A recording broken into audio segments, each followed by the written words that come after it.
Georgina is a commercially focused HR leader with more than 15 years' experience across a number of different industries, including financial services, telecommunications, and retail.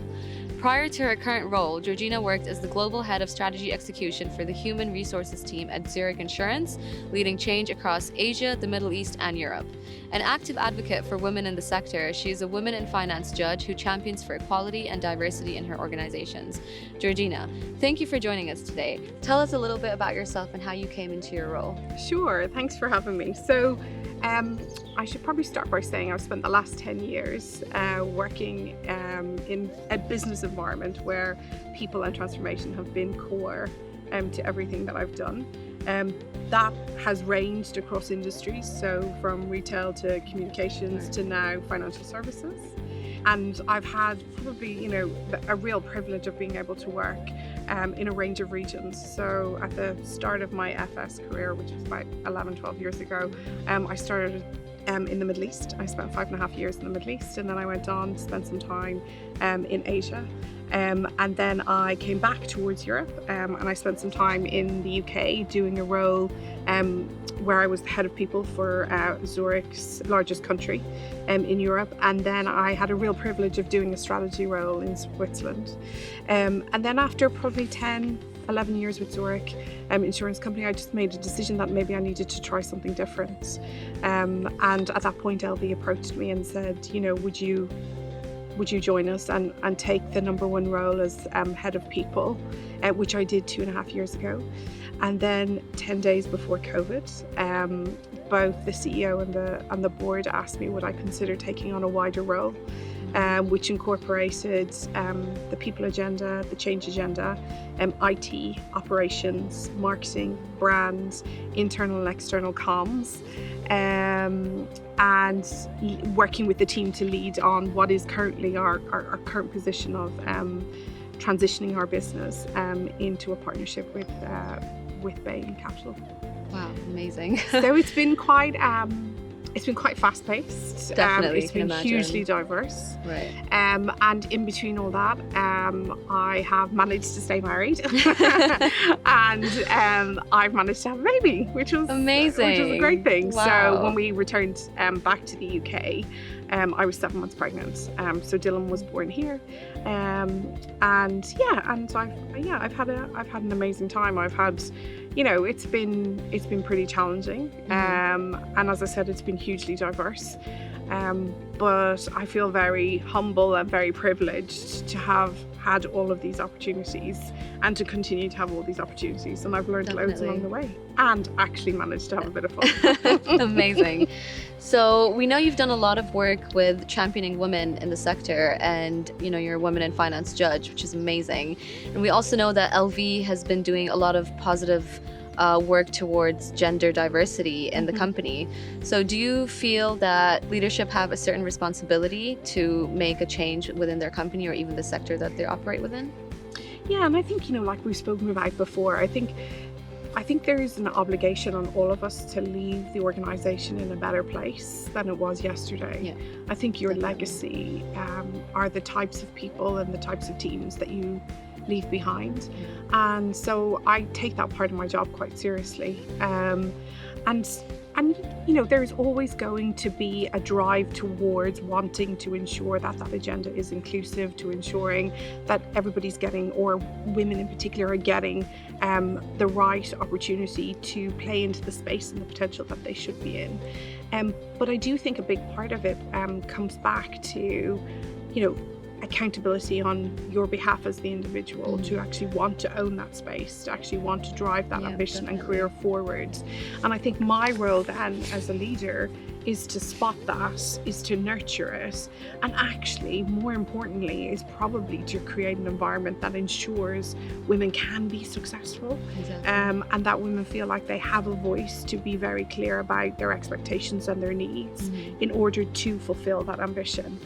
So I do feel very strongly about that, and I feel it's more than just following through on succession planning, or it's more than having the right balance in recruitment. I think a big part of it is, as a leader, like we said before, is very much about showing up with your story and your narrative. And I think the biggest challenge for me at times was And I think especially in cultural environments where it was, it wasn't a forefront of the agenda, I think a biggest part of it was role models, and role models who were willing to talk honestly about the sacrifices or the challenges that were made.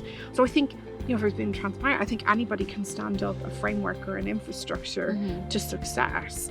But I think the real learning and the real opportunity comes from my ability to share my story on what I did well, and what I didn't do well, what I would have done differently, and actually the sacrifices that I made. Because I do think it requires sacrifice.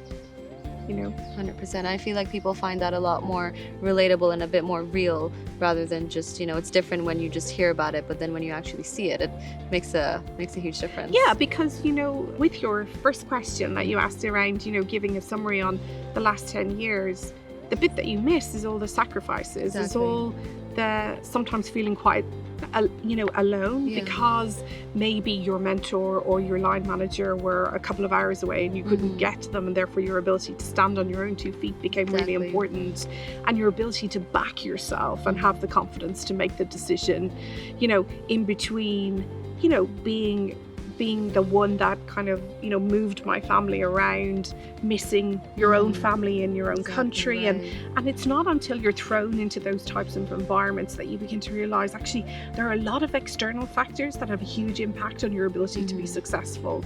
Whether that's from a mindset perspective, or whether that's, taking time out from kind of a busy work schedule and just being able to be who you are with family and friends, and nobody really knows what it is you do. And I think nobody ever talks about those types of sacrifices, or equally, I think, like we've said before, having a family. So when you step into, in my case, I stepped into an organization in Asia that was not as successful as it should have been, and it wasn't living up to the investment of the business.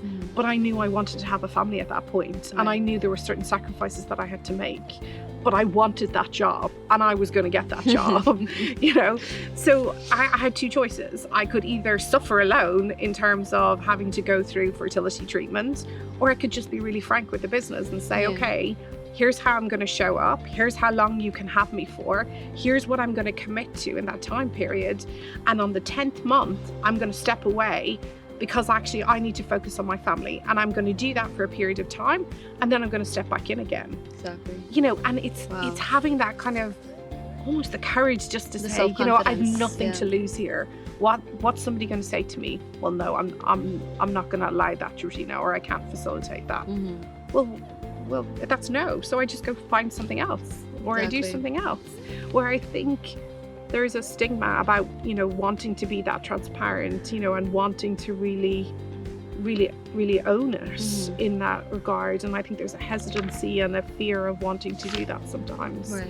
But I can tell you, when you do it once, the feeling is so good, irrelevant of the response, that you feel like you're in full control, that you can't go back. At that point, you've just got to take the first step. Totally understand that on some level, and that leads on to my next question, which is all about the self-confidence that you've pretty much mastered, if I do say so. I feel like, your capability and drive are just super evident when we just look at your impressive career history. But for people that, are just starting out in this sort of career path and not really sure how to battle with that lack of confidence, or some may have that imposter syndrome, what advice would you want to share with those people to sort of master the self-confidence the way you have? I think it's about finding a network of people who will lift you up, and it's mastering a technique of lowering the volume of it. It never goes away. It just never goes away. But I do think it gets quieter and quieter as you get more and more confident and more experienced. And it's like a muscle. I just think you've got to build that muscle up, and you've got to keep working on tone it, and you've got to keep it fit. And sometimes when you, like, for example, I remember when I had Dylan, obviously stepping away to have him, and having this absolute urgency and need to want to stay connected with the business, because I was almost terrified that if I didn't lean in and I didn't know what was going on, in essence I wouldn't be able to just slip back, or something would happen, the Fear gap of would be missing too out, bad. yeah. Totally. When I reflect back on that now, and I think, well, it was no more than a really long extended holiday in some regards. People take career breaks all the time. Exactly. And don't check in, on work and stuff. And I think it is just about giving yourself the opportunity to expose yourself to different groups of people who have done it differently, or who want to do it the same way. People, again, who are willing to share those stories and willing to lift you up.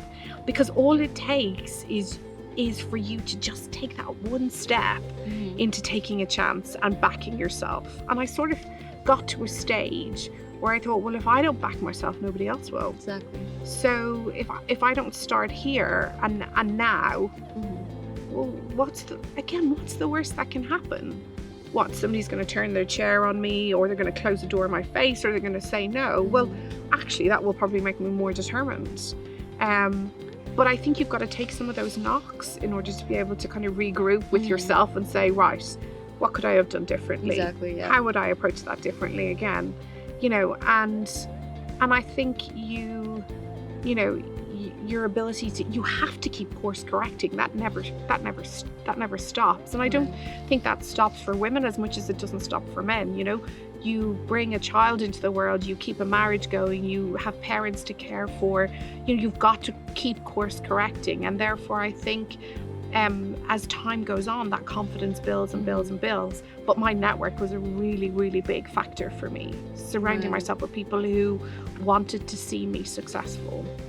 Do you think that sort of feeds into other women as well, in terms of just that backing yourself and not having that confidence? Do you think that feeds into other women not being able to get the leadership positions that they want, or because there's such an imbalance with women in leadership positions right now, as I'm sure. So I feel like, I think I don't think it's as straightforward as the opportunities aren't there, or the decisions are being made in the right way. I think it does depend on a couple of things. I think statistically, if you look at it, men are more likely not to have all the answers to the job profile than women, but yet more men will apply for the role than the women will. Yeah. And again, I think that goes back to women will focus on what they don't have rather than what they do have. And that comes back to practicing with that muscle. Okay, well, I don't have these three things. So again, if I think about, last March and taking on IT and operations, I don't even speak that language. I don't have that content. And then I thought, but hang on, I'm a really strong leader. Exactly. I'm pretty good at building teams. I understand this business. Right. And actually, I want a shot at it. And I will get a shot at it.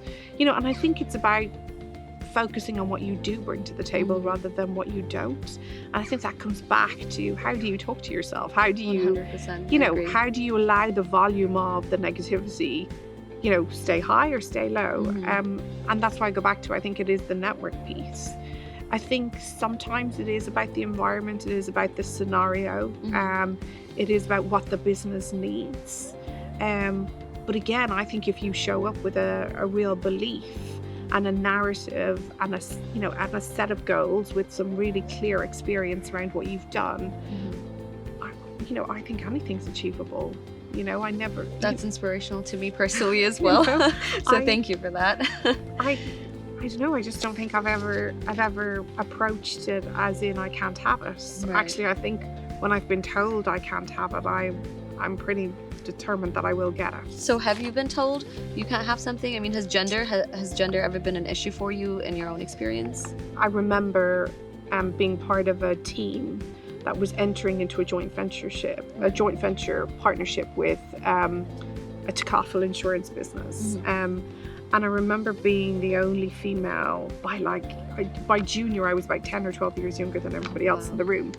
And again, the cultural norms of the region being explained to me in terms of how I would do business.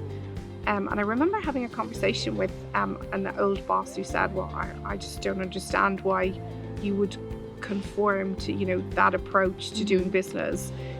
not necessarily being, recognized in the room, that I had to drive a lot of the agenda and the objectives of what I needed to get out of the meeting through my COO, who was a male at the time. Right. And I remember thinking, actually, that's not my concern. My concern is getting the right outcome for the business. Exactly. And my concern is building trust and respect in the room, to understand that I can show people that I can deliver to a promise, that I can execute on my job, and I can do the right thing for the business and still, respect the dynamics of the business in the region. So yeah, I think I've been told, well, that's not really the right way to do it. I'm not too sure I always listened, though. I respected it, but I respectfully disagreed with it, and then said, but actually, can we focus less on who I am and much more about what I'm here to do, here to facilitate, here to deliver on, and ultimately, what does that mean for the business and the customers that we serve? So yeah, and I think there were times when I remember in my earlier part of my career being told I dressed a little bit too girly, or I looked a little bit, and I would never be taken serious in unionized environments. Never stopped me. I said, thank you, I really appreciate that feedback. I'll take it away and think about it. But I never stopped me, and to this day, you still are who you are. Yeah, exactly. Because actually I can prove my worth through the contribution that I make. And for me, clothes and things like that were all part of the confidence piece. I paid attention to that, because if I felt good, well, then I articulated myself really well, and therefore I won the room in that regard. Exactly. And I think now we're operating in an environment 10, 15 years on, where that just wouldn't be acceptable. Exactly, 100%. And you bring your whole self to work, and that's how it should be. 100%. I really like what you said about the respect thing, especially because I know in a lot of other cultures it's definitely something, when you go in as a foreigner, someone not from here. I myself, I never grew up in the UK, so I completely understand that transition is quite difficult, but just based off everything you're saying, I think you handled that brilliantly, if anything. And I think it's also quite a character building experience. You bring that back with you, it stays with you for life. It's always something that you can all pass on to other people, like you're doing right now. I think also as well, it's amazing at challenging your bias. So for me, whether I was sitting in Tesco about to enter into a unionized, environment where the meeting was likely to be quite challenging, right through to whether I was negotiating a talent framework in Japan, you could never afford to go in with just one solution to one problem. Right. You always had to have a number of avenues to get to those solutions, because inevitably, whether it was the cultural context, whether it was the way we did business, whether it was the fact that, I was 10 years younger than most of the population, I was always going to be thrown a curveball. And I think sometimes people make assumptions that because you speak English, or, because again, you look a particular way, you're going to show up a particular way. Exactly, assumptions. Where in essence, actually for me, from a business context, it's about understanding, whether it's an all British dynamic or whether it's a multicultural dynamic. It's about understanding how that dynamic comes together to do the right thing for the business. And I don't think that's about your ego. I think that is really about your ability to let go of your ego. Exactly, and to focus on the goal. And that should be the commonality of any team. And that's where you would hope the gender topic gets to eventually, that actually it's much more about the skills and capabilities and the contribution that I bring to the table. And therefore, I'm going to seize that opportunity, and I'm going to step into it, and I'm going to drive that forward. But I think, it might be controversial, but I think in order to do that, I think as a female population, we've got to be realistic about the sacrifices. Yeah, definitely. I think we've got to take full accountability for what we really, really want, and how we want to get to it, and what we're not prepared to compromise on. Exactly. I think we've just got to drive forward. So I think it's fair to say that you've traveled extensively. Yes. You've worked outside of the UK, had incredibly challenging roles. So how would you say you achieved that work-life balance, that sweet spot of the work-life balance? I'm probably the worst person to ask this question of, because Like genuinely, I have loved every job that I've done. It's been really hard times. You know, it's definitely felt lonely sometimes, but the outcomes and the highs have definitely outweighed the challenges. And I just have this love of people, and I just have a love of change and, you know, doing things differently. And therefore, I don't know whether my husband would agree, but I was kind of like, okay, we're going now. It's time to go. It's time to go. We need to do something different, you know. So I've been very fortunate in that I've stepped into a family that are quite agile. It's perfect for you. And they kind of just pick their bags up and just, Let's you know, go. toddle along. So I think, you know, Sean has been amazing in that regard, because there's never been any limitations. And I have been quite selfish at times in saying, you know, well, actually, I do want this. You know, at the time I took the job in Asia, we had a choice, very fortunately, of the US or Asia. And I wouldn't say the easiest option would have been the US, but it probably would have been easier. And I kept saying to him, no, but I really, really, really want this job. I really want this job. So I think a huge part of it has been the support that I've gotten, Definitely. you know, at home. I think I came from an environment where it was, you know, there was no breakage between work and home. It was just kind of all molded into one and gelled. But my parents were always very transparent about, okay, if we're going to have fun time, we need to have a little bit of work time. And we were always quite clear about kind of what a schedule would look like in the week, and how and you know, even yesterday, for example, I ended up on some calls yesterday evening. Well, kind of Dylan sat beside me and, you know, did his spelling and did his reading. So I tried to integrate him into it as I possibly can, and I don't shy away from sharing with him that I need to work, so that he understands, and that it's important to me. Definitely, you know, yeah, and that I really enjoy it. So I think that's been probably a huge part of it. Yeah, have I made mistakes? Yeah, of course. Have I ended up on holiday where, you know, I've ended up taking calls, or I've mismanaged expectations about my availability? Absolutely have.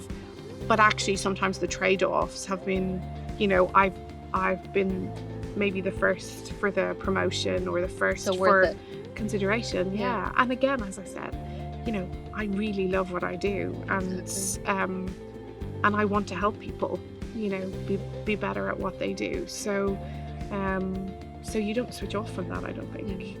What advice would you give to women, you know, coming into the industry, hoping to eventually reach the position that you're at, and who may or may not have enough knowledge about that, you know, perfect work-life balance, that balancing act? What advice would you give to them to achieve it in the way that you have it done?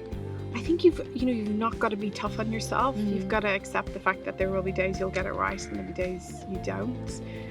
Absolutely find something that you adore and love, because when it is tough and you are trying to balance everything, at least you know you're stepping into a space of something that you feel really passionate about. And I think the third thing is you've got to make it work for what there's no footprint or blueprint to do it. I think you've got to make it work for you. And I think it is very bespoke. You know, and again, you know, I can remember, you know, handing Dylan over to a nanny when he was 6 months old. And she stayed with us all the way through, because she's become such an integral part of our family. Yeah. But actually, I've realised now more than ever that we need her more as he's getting older. And so I think it's about being realistic about what you need, and not feeling, not ashamed, but not feeling you have to apologise for either the people or the tools or the framework that you need in order for you to be successful. And I think, you know, when you go to bed at night, you've got to look yourself in the mirror and say, you know, I did a good job today. Exactly. Everybody's still alive.